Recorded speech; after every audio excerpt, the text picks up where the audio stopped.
Subscribe now and press the bell icon. Never miss an update. इसमें कार्य और समय से सवाल पूछा जाता है और अभी जो तुम देखोगे इसमें ये एक ऐसा शॉर्ट है कि कोई भी क्वेश्चन को शॉर्ट फॉर्मूला आधारित कोई भी क्वेश्चन को समय कार्य से संबंधित किसी भी क्वेश्चन को आसानी से सॉल्व कर सकते हो।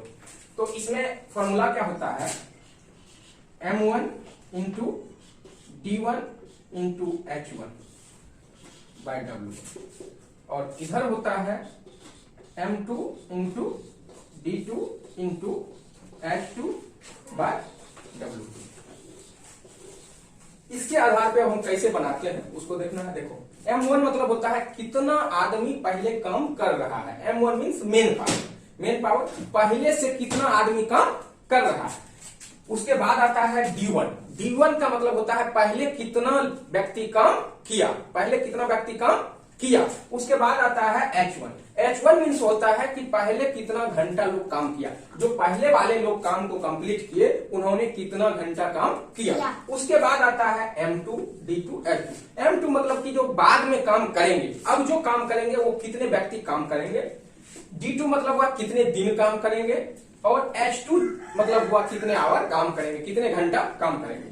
तो इसी तरह से सवाल पूछा जाता है कि पहले इतना व्यक्ति काम कर रहा था, इतने दिन में पूरा किया, अब उसी काम को इतने व्यक्ति करेंगे तो कितने दिन में पूरा करेंगे। या तो काम पूछेगा या समय पूछेगा या फिर हमारा आवर पूछेगा कितने घंटा काम किया, पहले वाला जितना काम कर रहा है उससे कम काम कर रहा है या उससे ज्यादा काम कर रहा है। इसी टाइप के सवाल होते हैं। तो ठीक है, मैं इसको ऊपर में छोटा में लिख देता हूं, तुम लोग इसको ध्यान में रखना और फिर आगे मैं बताता हूं।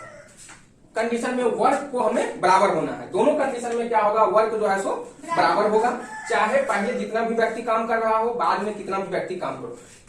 काम हमेशा एक ही जैसा रहता है, काम वही रहता है, आदमी बढ़ते हैं और काम करने का समय उनका बढ़ता घटता है। तो ये हमारा फॉर्मूला हो गया, इस आधार पे हम उसको बनाएंगे। अब हम देखते हैं इसमें क्वेश्चन क्या है।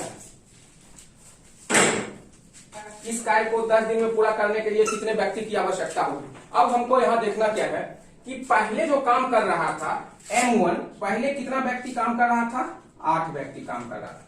कितने दिन काम किया, 5 दिन काम किया। d1 हो गया, 5 दिन काम किया। इस कार्य को 10 दिन में पूरा करने के लिए कितने व्यक्ति की आवश्यकता हो।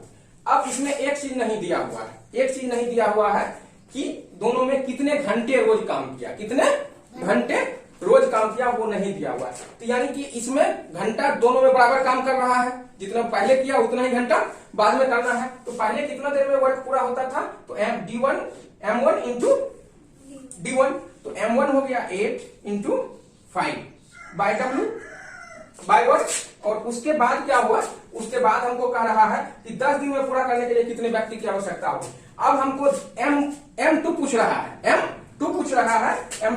है, m2 इंटू और 10 दिन दे दिया है, डे 2 के जगह पे हमको 10 दिन दे दिया है बाय w। अब देखो ये कैंसिल हो गया, अब 8 इंटू 40 हो गया, तो m2 इंटू 10 हो गया।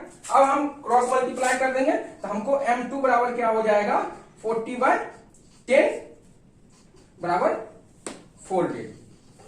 ये आंसर हमारा आ गया 4 डेज। इसी तरह से हम बाकी क्वेश्चन का भी सोल्व करते हैं। तो इसी तरह से अब हम देखते हैं आगे का सवाल क्या है।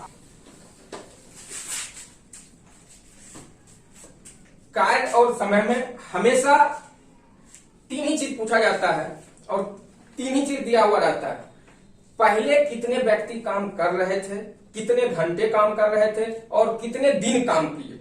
उसके बाद दूसरा सवाल रहता है कि अब नेक्स्ट उसको कितने व्यक्ति काम करेंगे, कितने घंटे काम करेंगे या कितने दिन काम करेंगे, यही पूछा जाता है। और इसको हम हमेशा m1 into d1 into h1 by w1, m2 into d2 h2 into by w2, इसी में हम इसको सॉल्व करते हैं। और ये बहुत ही आसान है, समझ गए सभी।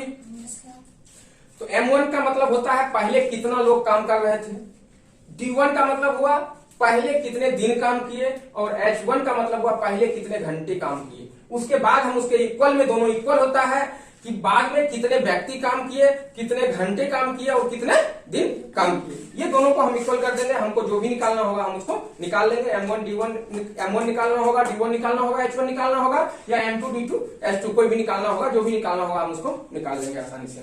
समझ गए सब इसको? देखो नेक्स्ट क्वेश्चन है, एक व्यक्ति किसी काम को 8 घंटे प्रतिदिन काम करके 12 दिन में समाप्त कर लेता है। 8 घंटा रोज काम करता है और 12 दिन में वह समाप्त कर लेता है। यदि वह 6 घंटे काम करे तो कितने दिन में करेगा, कितने दिन में समाप्त करेगा? हमको D2 पूछ रहा है। हमको क्या पूछ रहा है? D2 पूछ रहा है। अब देखो M1 हमको दिया हुआ है एक व्यक्ति। पहले कितना व्यक्ति काम कर रहा था? एक। कितना व्यक्ति काम कर रहा है? एक व्यक्ति। अब M1 बराबर हमको दे दिया एक व्यक्ति। H1 कितना घंटा काम कर रहा है? 8 घंटा रोज काम कर रहा है। कितना घंटा काम कर रहा है? 8 घंटा काम कर रहा है और 12 दिन में करता है। कितना दिन करता है? D1 बराबर 12 दिन। D1 बराबर 12 दिन। अब हम देखते हैं M2 हमको कितना दिया हुआ है, यानी कि एक ही व्यक्ति काम करेगा। एक ही व्यक्ति काम करेगा फिर, लेकिन वह H2 उसका कम हो जाएगा। वह कितना घंटा काम करेगा रोज? 6 ही घंटा रोज काम करेगा। 6 ही घंटा रोज काम करेगा। पहले वह 8 घंटा करता था, लेकिन किसी कारणवश अब वह 6 घंटा ही काम करेगा।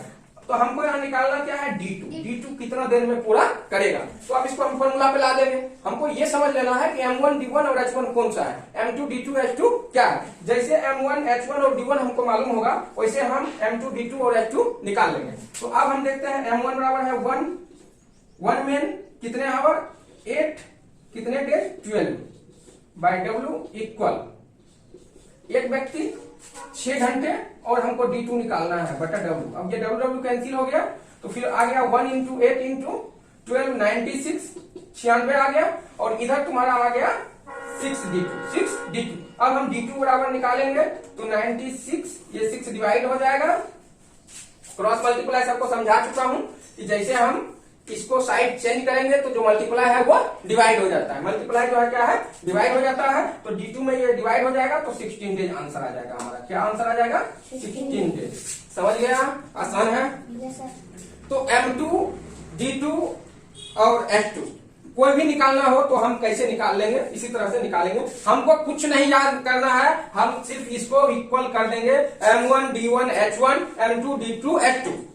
M1 मीन्स मेन पावर, तुम्हारा D1 मीन्स डेज, कितने डेज काम किया। H1 मीन्स आवर, कितने घंटे काम किया, कितने घंटे काम किया। और M2 D2 और H2 को हम समझ जाएंगे तो ये हम आसानी से सॉल्व कर सकते हैं। समझ गए? Okay, all the best. पूरा सब इसको बना के लाना पूरा चैप्टर।